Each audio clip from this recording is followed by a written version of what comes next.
Welcome, today in front of me Oukitel OKT1 and I'll show you how to activate or turn off the silent mode on this device. So let's just first press here on the left side of our device up or down volume button, that doesn't matter. So after that you'll see here this bell icon, just click here twice and here we can see the message that the calls and notifications, they will be muted.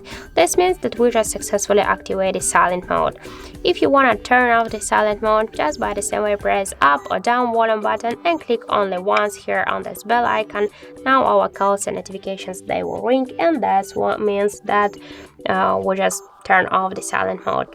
So that's it. Thank you for watching, and if you find this video helpful, don't forget to leave a like, comment and to subscribe our channel.